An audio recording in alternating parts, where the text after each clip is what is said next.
Morning, everyone. We begin with chanting universal well-being.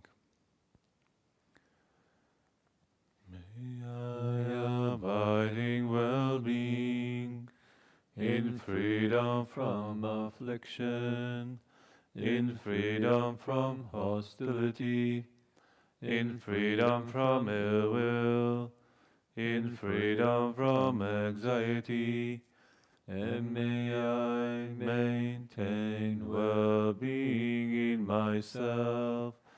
May everyone abide in well-being, in freedom from hostility, in freedom from ill will, in freedom from anxiety, and may they maintain well-being in themselves. May all be released from all suffering, and may they not be parted from the good fortune they have attained. When they act upon intention, all beings are the owners of their action, and inherit its results. Their future is born from such action, companion to such action, and the results will be their home. All actions with intention, be they skillful or harmful, of such acts they will be the heirs. So after the break, we return to journal letters from the bowing pilgrimage, back to highway. And today is the entry from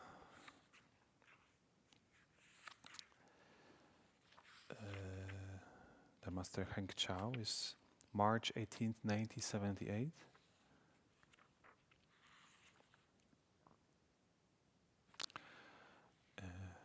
It's the long entry, so this is one of the subtitle Weird Visitors. We bow into an abrupt change in terrain.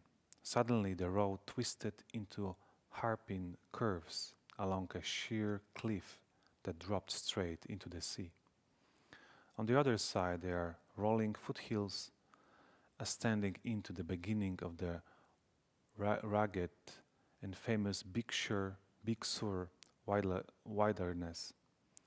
Traffic slow to 10 and 15 miles per hour. The sea and the land interlaced, and every curve was like entering another world. The vibration changed as sharply as the highway. One could feel a tension and up in the air unpredictably, a sense of stepping onto another planet where the familiar cause and rules no longer fit. Everything seems to be dancing and tingling, stirred up and jumped around.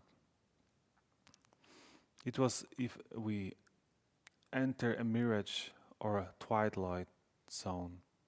In the next 5 hours and half miles of road, we met up with some of the strangest people we had ever seen.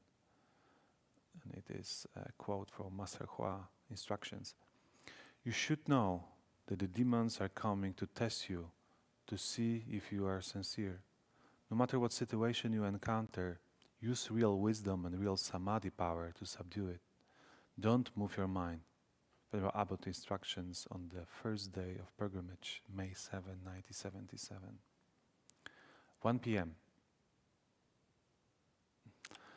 A comfortable sports car serves into the pull-off we are bowing on. 2 people get out. The man is bare-chested and oddly shaped. He looks out of proportion and off-center, as if wear a college of borrowed body parts from 1,000 different people. Just to glance at him made me nervous. I averted my eyes instinctively. The woman was even stranger looking. She was at 18 and shapeless as an upright number 2 pencil, wrapped up in a skin-tight cloth with a turban headpiece bringing her head to a sharp point. They walk straight for us. The way they move their heads, arms, and legs, their gait and mannerisms were mannerisms were chaotic and irregular, unsettling and hypnotic. He moved slowly in undulating waves, his fleshly belly rising and falling like a water balloon. She walked rigid and jagged, shooting quick, darting glances, steps stamping each foot sharply in the front of the other.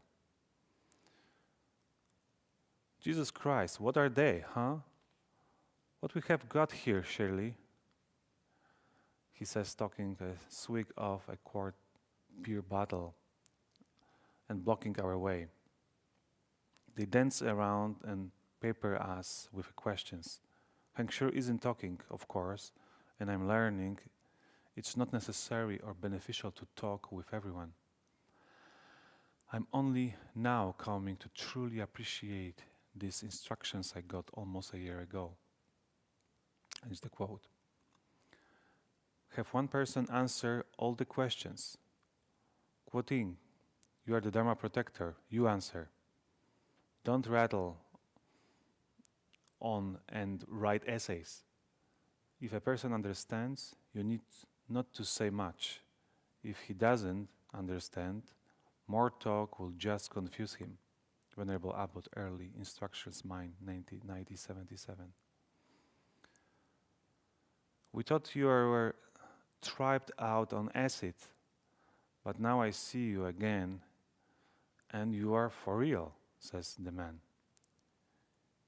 You really think it's worthwhile? I mean, wow, over 2 whole years out of your life? We feel it's 2 years into our lives, I answer. You know, I've never seen anything like this. I mean, out here in the middle of nowhere, totally isolated, you are just out of here on your own, aren't you? He asks, scanning around for others, or perhaps a monastery in the hills. I nod, and he seems halfway honest. You get some kind of reward when you get there? Do they teach you judo or stuff? He asked sarcastically. They teach us how to quiet our bodies and minds and help others. They give Heng Sure hard time. The man keeps shoving a camera in Heng Sure's face, saying, come on, Wadya, say ha, smile. Give me something good to shot. You forget how to smile? Want to drink a beer? The woman mocks and lets go with a string of defiant remarks and suggestions to filthy to repeat. As it turns out, their camera had no film in it, but they harassed Heng Sure for over half hour trying to get him to pose and respond. Soon it became clear they were not at all what they seem, not ordinary people. We both stopped looking at them and just bowed as if we were there alone. Finally, Shirley said, they ought to look at them. Hey, there are cave entrance over there and in those rocks. Let's go check it out. Maybe there is something in there. And they left.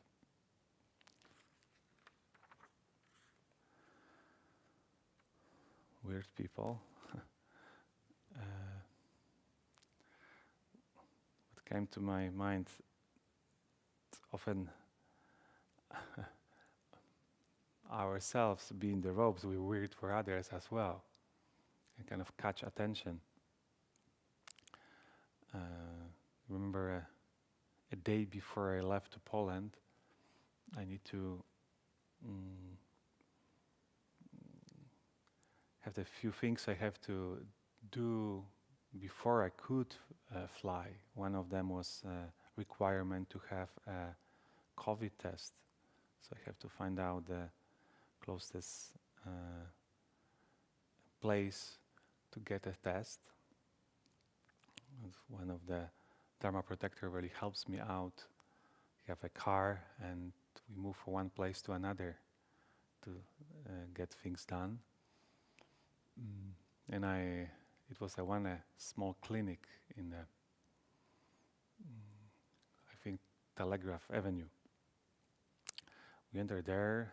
I was waiting in the line for my test, and suddenly I see the one woman is kind of looking at me, and I have a thought, okay, we have some conversation pretty soon. He says, "Are you Buddhist monk?" He says, "Yeah, I'm Buddhist monk here from Berkeley." "Oh, I meditate too. Shambhala meditation," and start talking about her meditation, what she's doing. "Yeah, I practice loving kindness practice, sending, to different directions my wishes, to the north, warmth, to the center, to the east, peace in different direction, kindness, and so forth." Very kind of happy that she can express her experiences. She says, "I have old sensei who taught me archery." I said, "Oh, okay, this is interesting." And she says, it was from the old lineage. They even have interaction with emperor before the Second War. And she says, what was interesting, what I learned there, it was not the most important to get the higher score when you do archery. It's the most important, be just in the present moment, composed and kind of aware of each movement. Okay. So we have a kind of short conversation, and I came out from this clinic with negative test, and maybe 10 minutes later, another interaction with a young, kind of skinny, black, African American man. He has a kind of necklace with the Buddha statue. We are in the same wavelength, it seems. He says, "I love it, but are you Buddhist monk?" I says, "Yeah." And he says, "What was the most difficult for you to become a monk?" I says, when I came to US, probably to get early every morning was the most difficult, 7 days a week. "So what's time you wake up?" I says, 3:30. "Oh man, 3:30? This is the time I might go to sleep," he says. And maybe 5 minutes later, we went to parking lot. Another African man. Look at me. "Mahayana?" He says, "Yes, I'm Mahayana monk from Chinese tradition." "Respect, man." I'm more into Sufi, but I really respect Buddhism. Have a great day. Okay. So I was, wow. I says it was like 30 minutes. I spoke for 3 people, kind of stopped me and talk about Dharma one or another way.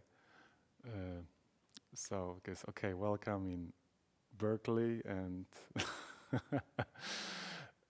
and I have a thought, probably Dharma came to the West, 3 people who I met, random strangers, anyone has some interaction with Buddhism. So what was quite interesting and strange, talking about strange people, strange experience at the same time.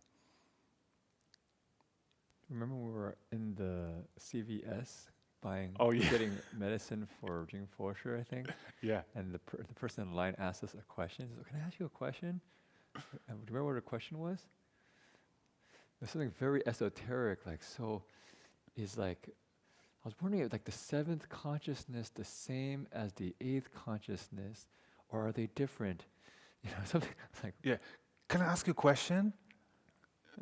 And we're on the line, people walking around, and ask super specific. Yeah, super like technical Buddhist Yogacara question. We're like, okay. Yeah, okay. So, anyway, so this is Berkeley, no less. Let's do our 3 steps, 1 bow. Yeah.